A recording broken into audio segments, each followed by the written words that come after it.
Hey, this is Mike Gingrich. Welcome and thanks for joining me today as we dive into another talk time. And today I want to cover a couple topics. First, just to talk about a few trends happening, particularly on the web as we look to enter 2022, particularly with WordPress websites, and then dive into the main topic today, which is Facebook changing its name to Meta and what that means, thoughts, where it's going, all those kinds of things. So, first, the blog post up on Digital Hill today is talked about WordPress website trends, and just a few things to note there, that as we've seen this past year, actually last 2 years, there's a trend going on, but there's been a rise in voice search. That's when somebody uses, is maybe in Safari on their phone, and they instead of typing something in, they speak something, and then they hit enter and search on Google. So that's a voice search. We're seeing a massive rise in that. Um, and so that's important for websites to think about, particularly those that are trying to rank high for certain topics in SEO. And why is that? Because a voice search is typically longer than a type search. Type search, they're putting in a little phrase or something like that. With a voice search, they are talking a number of words, and so longer phrases. So that means maybe you want to target some longer phrases, an opportunity to target longer phrases in your content, on your blog, on your website pages, to rank for those longer terms. So be aware of that.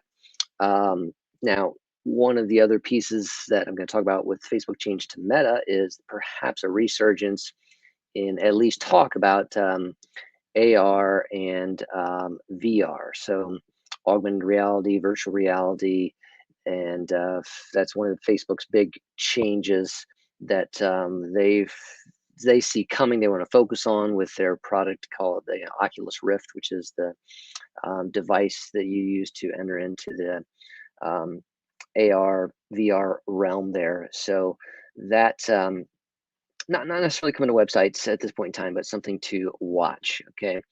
Um, Chat on websites continues to rise. I've talked about this before, but the importance of that, having for websites where people can ask questions, where that's important, talk about your products, giving them an immediate way to chat with a representative continues to grow. People are wanting that for a lot of e-commerce sites or sites where they want to talk specifically about products.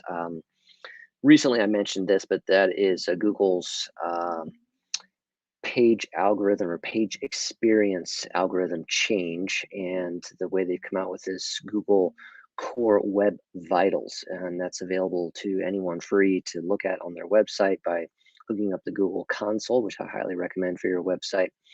And it's going to evaluate your site, and Google's going to tell you what they think about it. And there's three key areas: the largest content paintful (LCP), cumulative layout shift (CLS), and the first input delay (FID). And it's giving you it's timing those, and it's telling you what they want. And if you're not doing that, green light, yellow light, red light system, and that impacts your search ranking. So be aware of that. Um, so lots of things in that blog post there to talk about, but I want to dive in today to a little bit more on this big change or big announcement anyway. You maybe haven't seen a change yet, but what does that mean when Facebook's new name changing to Meta? And Facebook's CEO Mark Zuckerberg just announced this at their annual conference, and it was kind of dribbled out ahead of time that the name change was coming. Not what it was, but that there was going to be a change. And so, what does that mean? Um, the app still says Facebook, and yes, the app is Facebook, but their business entity is now called Meta. So, within Meta, there are a family of apps, including Facebook, Instagram, WhatsApp. Their suite of tools, Messenger within those pieces there, and so multiple reasons I think behind that change. Number one, I think the platform has kind of reached a peak and a maturity level, and there is this, and it's grown. So, it used to be just one app, and now, Instagram perhaps has even more popularity, or definitely has more momentum than Facebook itself. So, do you want to stay with the same name for an entity that's maybe plateauing a little bit?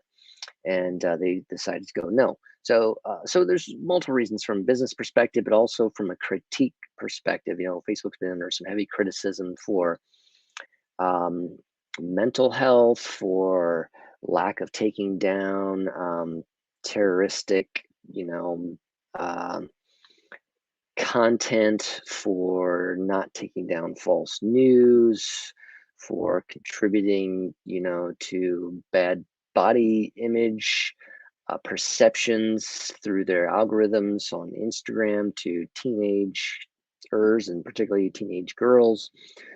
So some negative things, and there was those leaked documents from a former Facebook employee, Meta employee, who showcased her trying to bring attention to the lack of Facebook taking down or working hard at some of these things, where they had research to know about body image type things and how their algorithm was contributing to that and still allowing that. And then kind of with um, things related to the election, January 6th, at the Capitol building, try to the breaches there, and all that negativity, where Facebook uh, internal memos showed that there was some awareness of the spreading of information that was false, that propagated false messages, that stirred mass crowds up, that could lead to negative events, and they didn't do anything about it. So they got some negative press, they got some heat on them from that. So they got that going on, a little bit of plateauing, and they've evolved. And they also have a future focus. All of those things combined to say, hey, let's get a new name and focus on where we want to go. Perhaps it's a way to try to steer a little um, of the harsh rhetoric away from the company itself and just towards the app. That's the Facebook app that's having some issues with that. The Instagram app's having some issues with that. But Meta, we're trying to work on all these things, and we're trying to work on the future, which is augmented reality, virtual reality, our Oculus Rift. So that is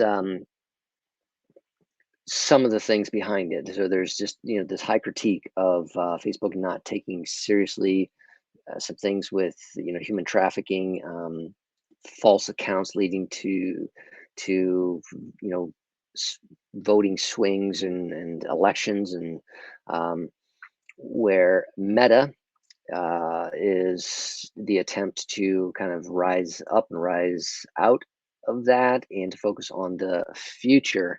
And so when we talk about Meta, that's the name, and where they want to go and spend time is in the metaverse, which is that augmented reality type arena there. So things that you would do to again conduct business, visit people, meet people, play games, talk with, interact with people, all within a virtual reality type sphere. So it's hard to describe, because what is it? What is it? And there are games, there are things you can do now. You've seen people with these headsets on, and they're punching the air and that type of thing, because they're in a virtual reality where they're somewhere else, and it can mimic their movements inside of that. So there's more to come with that, but that's what they've done. Now, will it be helpful? Um, Speculation. I mean, that's what I wanted to cover today, though, is this is why it is. So it's not like you're going to be using the Meta app, okay?